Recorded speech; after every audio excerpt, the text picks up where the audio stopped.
नमस्कार स्वामी भक्तांनो. माझ्या स्वामीला अर्पण मराठी चॅनलवर तुम्हा सर्वांचं मनापासून खूप खूप स्वागत आहे. मंडळी, हिंदू धर्मामध्ये गुरुपौर्णिमेला विशेष असे महत्त्व आहे. हिंदू धर्मात गुरुला देवासमान मानले जाते. गुरुला देवाचा दर्जा दिला जातो. या शुभ दिनी गुरूंची मनोभावे पूजा केली जाते आणि त्यांचा सन्मान केला जातो. ही गुरुपौर्णिमा दरवर्षी आषाढ महिन्याच्या शुक्ल पक्षाच्या पौर्णिमेच्या दिवशी साजरी केली जाते. यंदा ही गुरुपौर्णिमा रविवारी 21 जुलै 2024ला साजरी केली जाणार आहे. गुरुपौर्णिमेच्या दिवशी गुरूंचा आशीर्वाद घेतला जातो. या दिवशी स्नान दानासहित इतर गोष्टीचेही खास महत्त्व आहे. असे म्हटले जाते की गुरूंच्या कृपेमुळे जीवनात सुख, शांती आणि समृद्धी येते आणि दुःखांचा नाश होतो. यंदा ही गुरुपौर्णिमा कधी आहे, त्याचा शुभ मुहूर्त काय आणि या दिवशी पूजा कशी करावी, चला तर मग जाणून घेऊया.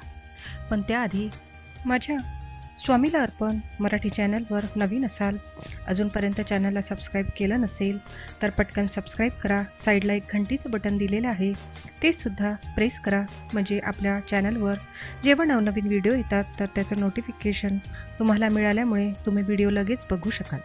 तुम्हाला व्हिडिओ वेगळा शोधत बसण्याची गरज पडणार नाही.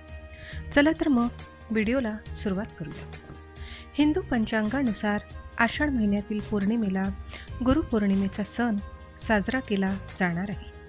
या पौर्णिमेचा शुभारंभ 20 जुलैला शनिवार संध्याकाळी 5:59 सुरू होईल आणि 21 जुलैला रविवार दुपारी 3:46 ही पौर्णिमा समाप्त होईल.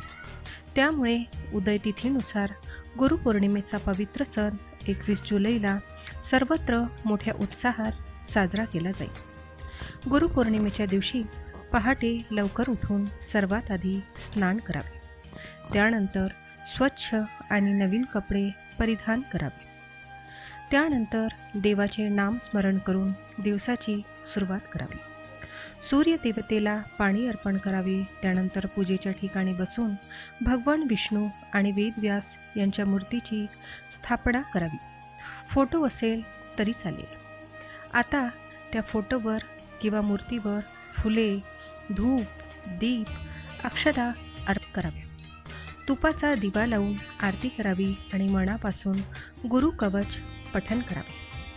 गुरुपौर्णिमेच्या दिवशी देवाला फळे, मिठाई, खीर किंवा गोडाच्या पदार्थाचा नैवेद्य दाखवावा. त्याबरोबरच तुम्ही स्वामींचे भक्त असाल तर स्वामींना नारळ पान या दिवशी नक्की द्यावे. या दिवशी तुम्ही तुमची बुद्धिमत्ता किंवा ज्ञानासाठी उपयुक्त ठरलेल्या पुस्तकाचीही पूजा करू शकता. या दिवशी गरिबांना अन्न, दक्षिणा, कपडे किंवा अभ्यासाशी संबंधित वस्तूचे दान करणे खूप शुभ मानले जाते. तर मित्रांनो, हा व्हिडिओ तुम्हाला कसा वाटला मला कमेंट करून नक्की सांगा. व्हिडिओ आवडला असेल तर व्हिडिओला लाईक करा. जास्तीत जास्त लोकांना हा व्हिडिओ शेअर करा, म्हणजे त्यांनासुद्धा ही माहिती मिळेल. चला तर मग आजच्या व्हिडिओमध्ये एवढेच. मी तुम्हाला परत भेटते अशाच एका नवीन आणि माहितीपूर्ण व्हिडिओमध्ये.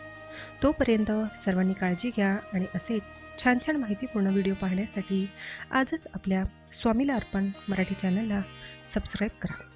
धन्यवाद. श्री स्वामी समर्थ. जय जय स्वामी समर्थ.